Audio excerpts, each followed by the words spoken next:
Hello everyone. Vaikuntha ಏಕಾದಶಿನ ಎಲ್ಲರೂ celebrate ಮಾಡ್ತಾರೆ ಅಂತ ಗೊತ್ತು. ಅಂದರೆ ದೇವಸ್ಥಾನಕ್ಕಂತೂ ಎಲ್ಲರೂ ವಿಸಿಟ್ ಮಾಡೇ ಮಾಡ್ತಾರೆ ಅಂತ ಗೊತ್ತಿತ್ತು. ಬಟ್ ನಾನು ಹೋಗ್ಬೇಕಿತ್ತಲ್ವ ಟೆಂಪಲ್ಗೆ, ಬೇಗ ಎದ್ದು ಮನೆ ಕೆಲಸ ಎಲ್ಲ ಮುಗಿಸಿ ಪೂಜೆ ಎಲ್ಲ ಮುಗಿಸಿ ಆರಾಮಾಗಿ ಹೊರಟ್ವಿ. ಬಹುಶಃ ಮಧ್ಯಾಹ್ನ ಹೋದರೆ ತುಂಬ ರಶ್ ಕಡಿಮೆ ಇರುತ್ತೆ ಅಂತ ನನ್ನ ಮೈಂಡಲ್ಲಿ ಬಂತು. ಓಕೆ, ಬೆಳಗ್ಗೆ ಹೋಗೋದು ಬೇಡ, ಮಧ್ಯಾಹ್ನ ಹೋಗೋಣ ಅಂತ ಅಂದ್ಕೊಂಡು ಹೊರಟ್ವಿ. ನೋಡಿದ್ರೆ ರಶ್ ರಶ್. ಮಹಾಲಕ್ಷ್ಮಿ ಲೇಔಟಲ್ಲಿರೋ ಲಕ್ಷ್ಮೀ ವೆಂಕಟೇಶ್ವರ ಟೆಂಪಲ್ಗೆ ವಿಸಿಟ್ ಮಾಡಿದ್ವಿ.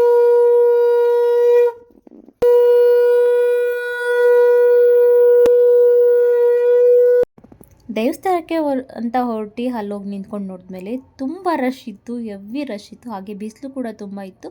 ನಾನು ನನ್ನ ಹಸ್ಬೆಂಡು ನಿಂತ್ಕೊಳ್ಬೋದು, ಬಟ್ ಮಕ್ಕಳು ತುಂಬ ವೆಯ್ಟ್ ಮಾಡೋದಕ್ಕೆ ತುಂಬ ಕಷ್ಟ. ಪಾಪ ಹೊಟ್ಟೆ ಇಟ್ಕೊಂಡು ಅವ್ರು ಬಿಸಿಲಲ್ಲಿ ನಿಂತ್ಕೊತಾರೆ ಅನ್ನೋದು ನನಗೆ ಕಷ್ಟ ಅಂತ ಅನಿಸ್ತು ಹ್ಯಾಂಡಲ್ ಮಾಡೋದು. ಅದರಿಂದ ಪಕ್ಕದಲ್ಲಿ ಇದ್ದಿದ್ದು ಆಂಜನೇಯ ಟೆಂಪಲ್ಗೆ ಹೋಗಿ ಅಲ್ಲಿ ಆರಾಮಾಗಿ ದರ್ಶನ ಮುಗಿಸಿ ಅದಾದಮೇಲೆ ಟಿ ದಾಸರಳ್ಳಿಲಿರೋ ಲಕ್ಷ್ಮೀ ವೆಂಕಟೇಶ್ವರ ಟೆಂಪಲ್ಗೆ ವಿಸಿಟ್ ಮಾಡಿದ್ವಿ.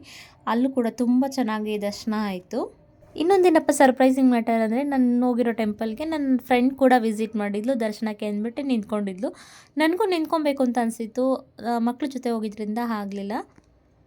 ಇನ್ನು ಅಲ್ಲಿಂದ ಟಿ ದಾಸರಳ್ಳಿರೋ ಟೆಂಪಲ್ಗೆ ವಿಸಿಟ್ ಮಾಡಿದ್ವಿ ಅಲ್ಲ, ಅಲ್ಲಿ ತುಂಬ ಚೆನ್ನಾಗಿ ದರ್ಶನ ಆಯ್ತಲ್ವ. ಸೊ ಓಕೆ ಅಂತ ಮನೆಗೆ ಬಂದ್ವಿ. ಇನ್ನು ಮನೆಗೆ ಬಂದಾದಮೇಲೆ ಸ್ವಲ್ಪ ಸ್ವೀಟ್ನ ಮಾಡಿ ಪೂಜೆಗಿಟ್ಟು ಅದಾದಮೇಲೆ ಮಕ್ಳಿಗೂ ಕೂಡ ಸರ್ವ್ ಮಾಡಿದ್ವಿ. ನಾನು ನನ್ನ ಹಸ್ಬೆಂಡು ಉಪವಾಸ ಮುರಿದು ಊಟ ಮಾಡಿದ್ವಿ. ಇದಾಗಿತ್ತು ಇವತ್ತಿನ vlog. Thank you for watching. Follow for more videos.